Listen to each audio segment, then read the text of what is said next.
দফা পরিবার ফিরিয়ে দিয়েছিল। আমরা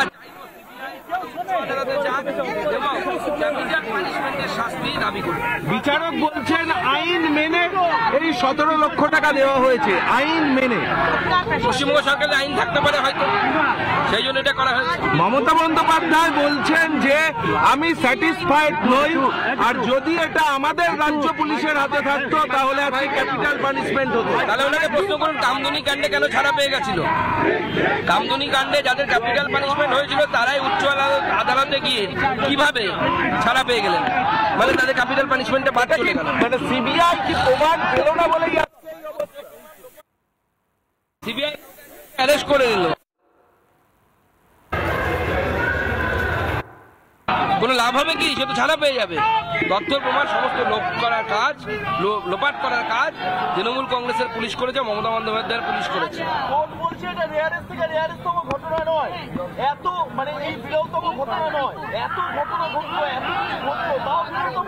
দেখুন, আমি আগেই বলেছি কোর্টের রায়ের বিরুদ্ধে কিছু বলার অধিকার আমার নেই ভারত সরকারের মন্ত্রী হিসেবে, কিন্তু আমরা এই রায়ে খুশি নই।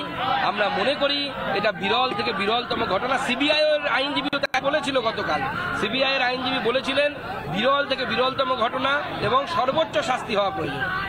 তারপরেও যেভাবে বিজেপি এবং সিবিআই এর সমালোচনা করা হচ্ছে তৃণমূলের পক্ষ থেকে, সেটাকে নিয়ে কি বলবেন? এই তৃণমূল এটাকে পলিটিক্যালি ব্যবহার করছে, আর কিছু না। তৃণমূল পলিটিক্যালি ব্যবহার করছে এবং পলিটিক্যালি ব্যবহার করে এখান থেকে বাঁচার চেষ্টা করছে।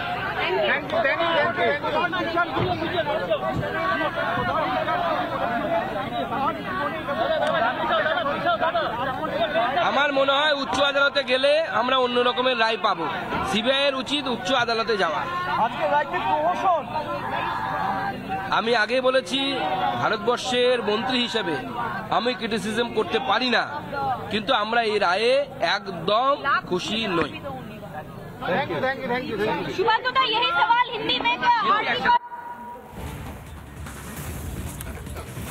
সুকান্ত মজুমদারের বক্তব্য আমরা শুনছিলাম। তিনি বলছেন যে তিনি আদালতের রায় নিয়ে, বিচার নিয়ে কিছু বলতে পারেন না, কিন্তু এই রায় তিনি খুশি নন, সেটা তিনি স্পষ্টভাবেই বলছেন। আমি আরো একবার সন্তুর কাছে যাব, কারণ যারা সন্তু প্রত্যেক দিন রাত জেগে লড়াইটা করেছে, লড়াইতে সঙ্গ দিয়েছে, আওয়াজ তুলেছে, আজকের দিনে দাঁড়িয়ে তারা কি বলছে? সন্তু,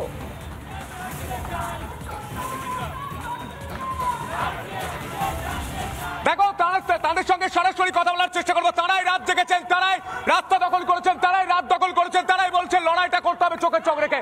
দিদি কি বলবেন? রাত জাগলেন, প্রতিবাদ করলেন, আজ কোর্ট রুমে শুনতে হচ্ছে এটা বিরলতম ঘটনা নয়।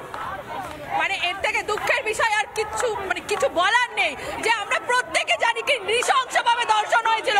এমন নৃশংস ধর্ষণ হয়েছে তার চোখ দিয়ে রক্ত বেরিয়ে গেছিল, তার শরীরে এত ক্ষতচিহ্ন হয়েছিল, তবু বলা হয়েছে বিরলতম ঘটনা নয়। তার নিজের কর্মস্থলে ধর্ষণ হয়েছে, তাও বলা হচ্ছে বিরলতম ঘটনা নয়। যেই শহরে ডাক্তার ধর্ষণ হয় সেটা বিরলতম ঘটনা নয়। আর সব থেকে বড় কথা, যে এখন শুধুমাত্র সঞ্জয় রায় একামাত্র দোষী সাব্যস্ত হয়েছে। যারা আসল দোষী তারা এখনো ঘুরে বেড়াচ্ছে, তাদেরকে ধরার কোনো চেষ্টা নেই। এর থেকে দুঃখের বিষয় এগুলো কবে প্রমাণিত হবে সেটার অপেক্ষাতেই আমরা রয়েছি। সন্তুর সঙ্গে থাকো। আমরা জানি যে যখন অভয়ের বাবা মা আজকে সকালেও যখন যাচ্ছিলেন কোর্টের উদ্দেশ্যে, তারাও চাইছিলেন যে ফাঁসি হোক, সর্বোচ্চ শাস্তিটা হোক। তার কারণ সঞ্জয়ের বিরুদ্ধে যে অভিযোগগুলো এসেছে সবকটা অভিযোগ প্রমাণিত। তাহলে আজ এই রায়ের পর কি বলছিলেন তিনি? সৈকত কথা বলেছিলেন অভয়ের বাবার সঙ্গে, শুনুন সেই কথোপকথন। পূর্ণ মর্যাদা দিয়ে আজকে এই রায় দিয়েছে। আজকের এই যে বিচারক বললেন যে রেয়ারেস্ট অফ দ্য রেয়ার ঘটনা নয়, এটা সিবিআই প্রমাণ করতে পারেনি, সিবিআই ব্যর্থতা। এটা যে সিবিআই প্রমাণ করতে পারেনি সেটা সিবিআই এর ব্যর্থতা, সেটা তো জাজের কোনো দোষ নেই এখানে। সিবিআই এটা প্রমাণ করতে পারেনি। এর জাজ যে ধরনের পর্যবেক্ষণ দিয়েছে, যে ধরনের কথা বলেছেন, কি বলবেন? আমাদের একটা বিচার পাওয়ার যে প্ল্যাটফর্ম সেটা উনি তৈরি করে দিয়েছেন, এবং শনিবার দিনও এই বিষয়ে উনি আলোকপাত করেছিলেন, এবং জাজমেন্টের কপি পেলে আমরা আরো পরিষ্কারভাবে বিষয়গুলো জানতে পারবো। জাজমেন্টের কপি পাওয়া অবধি এখনো পর্যন্ত ওয়েট করবে না? হ্যাঁ, তো ওয়েট করতেই হবে। এরপরে উচ্চ আদালতে তো আমাদের দুটো কেস করাই আছে, সুপ্রিম কোর্টেও আছে এবং হাইকোর্টেও করা আছে। তার শুনানি হোক। সুপ্রিম কোর্টের শুনানি 22 তারিখ এবং হাইকোর্টের শুনানি 5ই ফেব্রুয়ারি ডেট দিয়েছেন। যদি 22 তারিখ সুপ্রিম কোর্ট আমাদের কোনো ক্লারিফিকেশন দেয়, আমরা হাইকোর্টের কাছে সেটা আবার প্রার্থনা করবো যাতে তারিখটা আগে করে দেয়। বেশ, একদিকে যখন এই বক্তব্য শুনলাম, আমি আরো একবার সন্তুর কাছে যাব।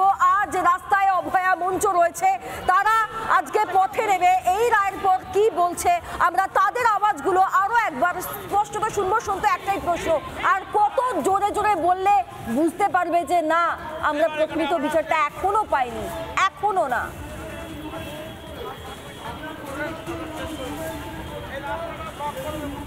একদমই তাই। সাধারণ মানুষের সঙ্গে কথা বলার চেষ্টা করবো, জুনিয়র ডাক্তারদের সঙ্গে কথা বলার চেষ্টা করবো যারা এই মুহূর্তে মৌলালিতে পৌঁছে গিয়েছেন। শ্রীদা, তোমায় দেখানোর চেষ্টা করবো সাধারণ মানুষ থেকে শুরু করে পথ চলতি মানুষ, তারা এই মিছিলটায় যোগ দিয়েছেন। এটা সাধারণ মানুষের মিছিল, জুনিয়র ডাক্তাররা তারা নেতৃত্ব দিচ্ছেন বটে। এই মুহূর্তে সরাসরি কথা বলার চেষ্টা করবো। গোটা মৌলালি চত্বর একে একে অবরুদ্ধ করছে, কারণ সাধারণ মানুষ নিজেরাই রাস্তায় নেমে এই মুহূর্তে মানববন্ধন করছেন। ছবি দেখানোর চেষ্টা করবো, সরাসরি কথা বলার চেষ্টা করবো।